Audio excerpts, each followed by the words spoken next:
네, 이번엔 사건 사고들 몇 가지 들여다보겠습니다.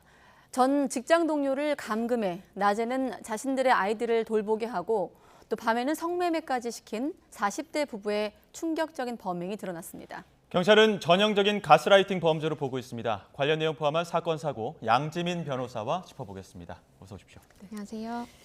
네, 사실 최근에 학교 폭력을 다룬 드라마도 있고 이 폭력을 다룬 드라마나 영화가 많은데 꼭 그런 데만 나오는 얘기가 아닙니다.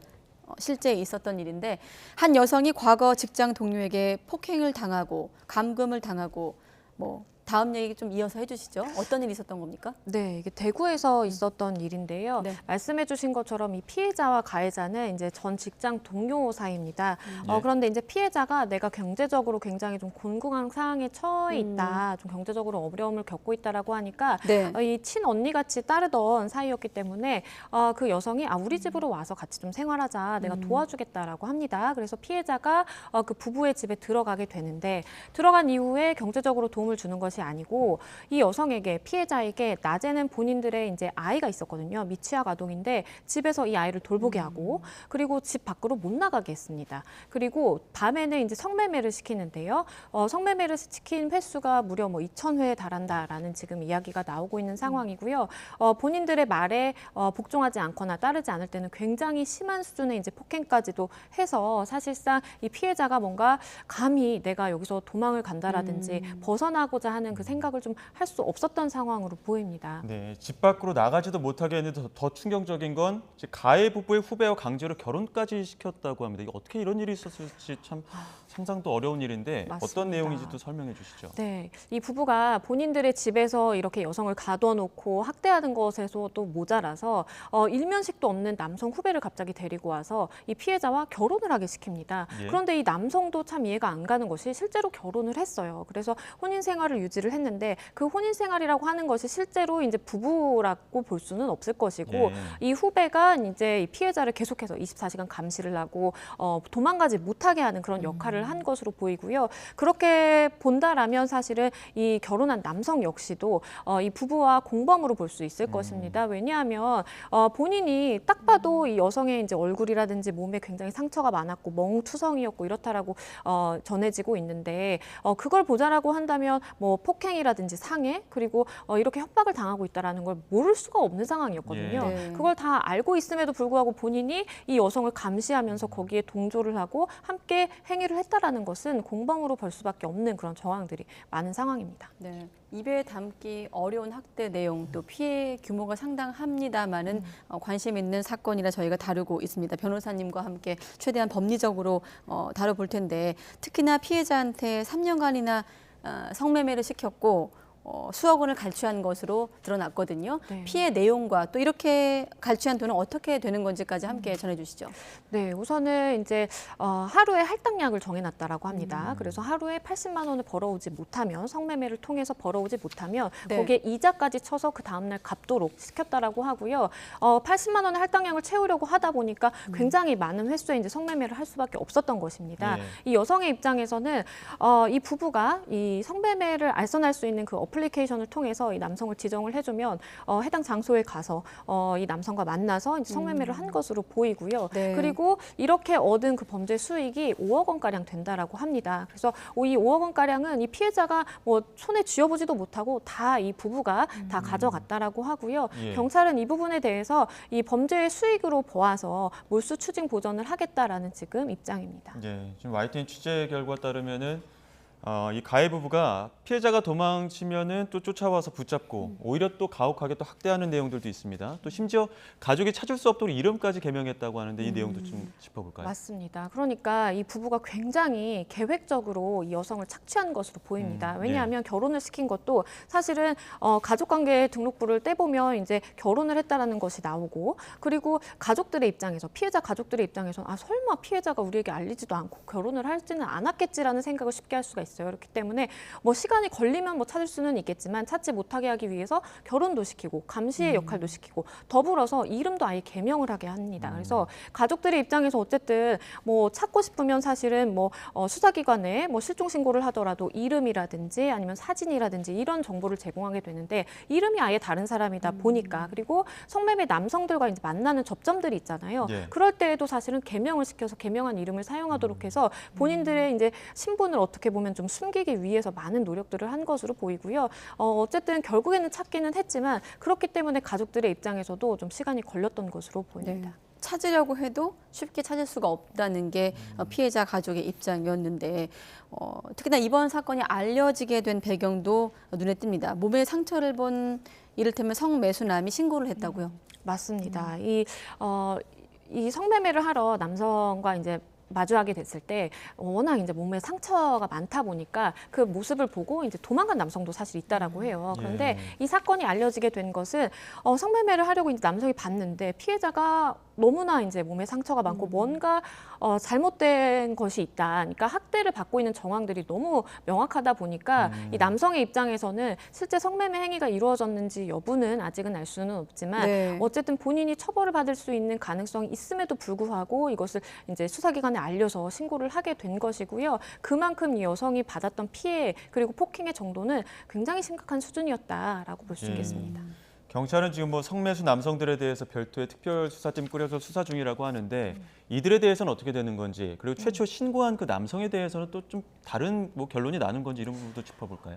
일단은 미성년자를 대상으로 뭐 성매매 행위를 한다라고 했을 때는 뭐 돈을 입금 받은 것과 성매매 행위가 직접 있었던 것 이것을 따지지 않고 다 이제 처벌을 합니다. 그런데 예. 이제 지금 성인 여성을 대상으로 한 것이잖아요. 그렇기 예. 때문에 실제 행위가 뭐 어디까지 이루어졌는지는 모르겠지만 성매매 만약에 행위가 있었다라고 하면 성매매로 이 남성은 처벌받는 것이고요. 네. 다만 이제 본인이 이런 여성의 어려움을 뭐 구해주기 위해서 이런 신고를 한 것이라든지 이런 것이 뭐 양형에는 조금 반영될 수는 있겠습니다. 하지만 성매매 행위가 있었다면 처벌을 받는 것이고요. 만약에 그것이 이루어지지 않았다라고 하면 이제 처벌을 받지 않을 수는 있습니다. 그리고 이제 지금 수사기관에서 파악하기로는 계좌 내역을 보니까 한 500명 정도가 지금 성매수를 한 남성이 이제 특정이 되는 상황이고 네. 그리고 이제 2천여 차례라고 말씀을 드렸잖아요. 2,500여 명의 이제 남성들도 수사선상에 지금 다 올라와 있는 상황이기 때문에 수사를 계속할 것이라고 이야기를 했고요. 네. 이 대상 남성들 같은 경우에 성매매가 확인이 된다라고 한다면 성매매 처벌법에 따라서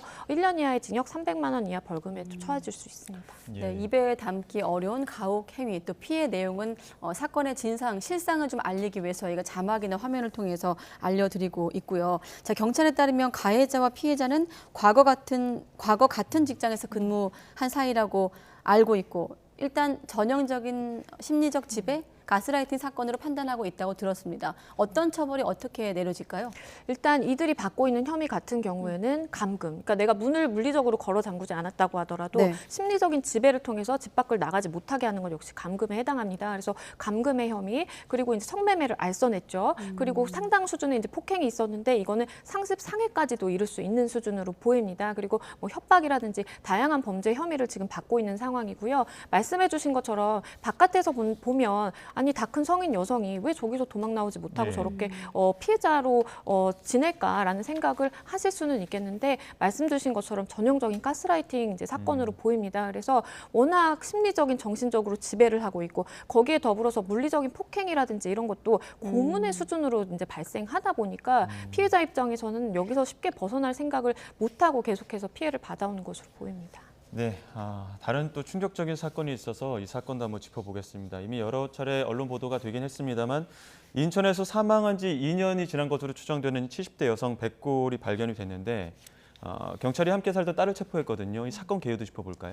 네, 이 사건 같은 경우에는 처음에 이제 국민연금공단에서 이 70대 여성이 있는데 연금을 받고 있는데 2년 동안 병원에 간 기록이 없는 겁니다. 그래서 예. 뭔가 이상하다 해서 수급권자 확인의 대상으로 올렸어요. 네. 그래서 거기 집도 찾아가 보고 우편물도 보내보고 했는데 이제 연락이 전혀 없는 겁니다. 그러다가 이제 가족 중에 한 사람과 연락이 닿습니다. 그래서 이 숨진 노모의 넷째 딸이 집에 가서 이제 문을 열어달라 하는데 같이 살고 있는 셋째 딸이 문을 열어주지 않는 거예요. 그래서 이제 경찰에 신고를 해서 문을 따고 들어가 보니까 70대 노인이 이제 백골 시신 상태로 발견이 된 겁니다. 그래서 사실 수사기관에서도 이게 워낙 이제 시간이 오래 지나서 백골 시신 상태이기 때문에 사망을 정확하게 언제 했는지 그리고 어떤 이유에서 사망했는지 정확하게 밝혀내기는 좀 어려운 상황인데요. 네. 그런데 이제 당시 정황들을 보니까 3개 딸 살고 있는 그 딸이 어머니를 어떻게 뭐 살해한 것은 아니고 뭐 외상의 그런 뭐 외부적인 충격이라든지 이런 건 없다라고 해요. 그래서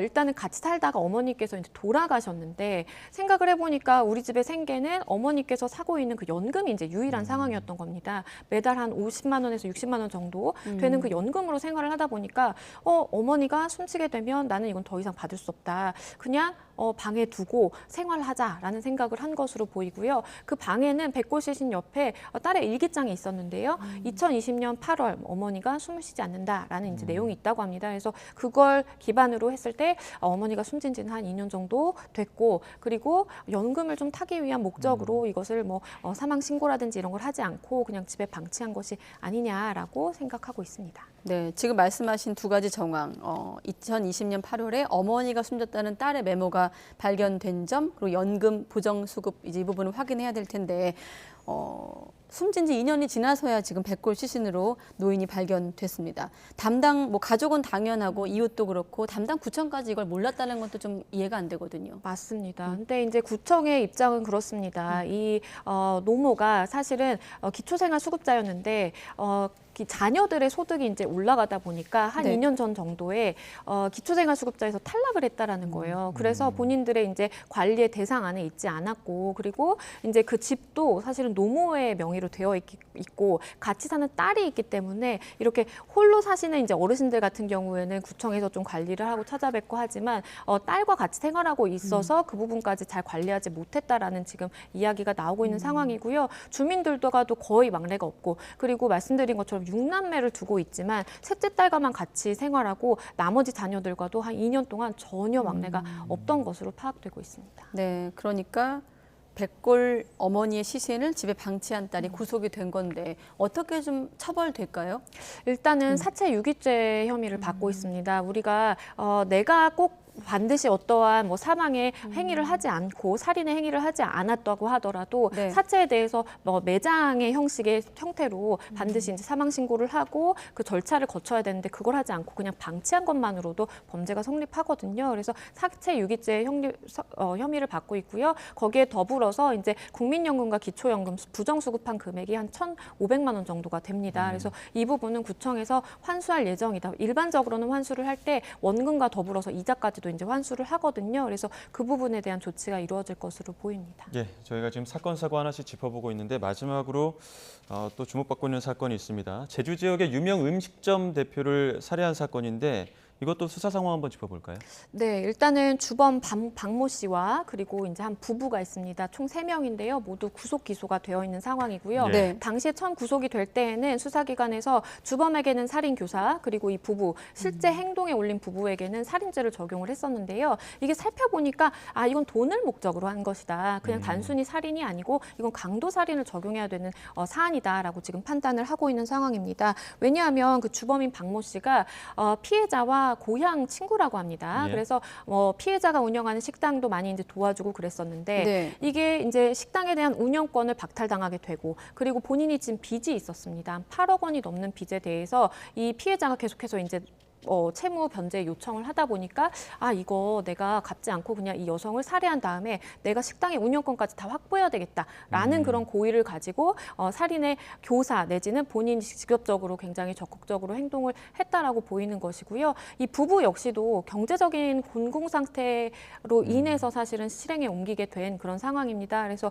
3,200만 원 가량을 뭐 실행비로 이제 받았다라고 하고요. 본인들이 가진 뭐 빚도 탕감해주겠다, 그리고 뭐 식당의 운영권을 주겠다라는 약속을 받고 이런 구체적인 행위를 했다라고 진술하고 있는 상황입니다. 네, 제주 유명 식당 대표 살해 사건, 피해자 3명을 강도 살인 혐의로 송치했는데 살인과 강도 살인의 차이점도 있지 않습니까? 네, 일반적으로 살인죄 같은 경우에는 사형 무기 5년 이상의 징역입니다. 그렇기 때문에 강도살인죄보다는 어떻게 보면 이제 형량이 좀 낮은 겁니다. 왜냐하면 강도살인죄 같은 경우에는 이제 사형 무기만 딱 규정이 되어 있거든요. 그래서 일반적으로 이제 사람을 살해한 행위 그 자체도 굉장히 비난받아야 마땅하고 범죄 행위지만 네. 하지만 이걸 돈을 목적으로 해서 사람을 살해한다라는 것은 우리가 죄질을 더 나쁘게 본다라는 측면이 있는 것이고 따라서 수사기관에서 이들 3명에 대해서 살인죄가 아니라 강도살인죄를 적용하게 되면 그들이 받게 되는 이제 형량도 굉장히 더 높아지게 될 것으로 보이고요. 본인들이 뭐 돈을 목적으로 한 것이 아니다라는 것에 초점을 맞춰서 아마 항변을 굉장히 해야 될 것인데 현실적으로 나와 있는 그 증거들에 의하면 그러한 항변이 받아들여질 가능성은 굉장히 낮아 보입니다. 예, 이게 지난 9월부터 7차례에 걸쳐서 고의 뭐 교통사고를 내든지 아니면 복장을 바꿔서면서 계속 사건을 모의를 한 정황들도 있습니다. 이렇게 계획적이고 또 피해가 중대하다면은 신상 공개가 될 법도 하는데 이게 안 된 이유도 있습니까? 일단은 수사기관에서 이야기를 하기로는 이게 피해자에게 좀 피해자 가족들에게 2차 가해가 발생할 좀 위험이 있어서 그렇게 결정했다라고 이야기를 하고 있습니다. 더불어서 수사 진행 중에 이제 공공의 이익의 유무를 고려해서 판단을 하는데 우리가 이제 신상 공개를 한 다른 사건들과 좀 비교했을 때 공개를 할 정도는 아니다라고 판단한 것으로 보이는데요. 사실 신상공개위원회의 일방적인 좀 결정에 의해서 어떤 것은 또 공개되고 아니고 하는 측면이 좀 없지 않아 있습니다. 그래서 그러한 기준에 대해서 좀 또렷하게 마련이 돼야 될 필요성도 인정이 됩니다. 네, 오늘은 양지민 변호사와 함께 사건 몇 가지 알아봤습니다. 고맙습니다.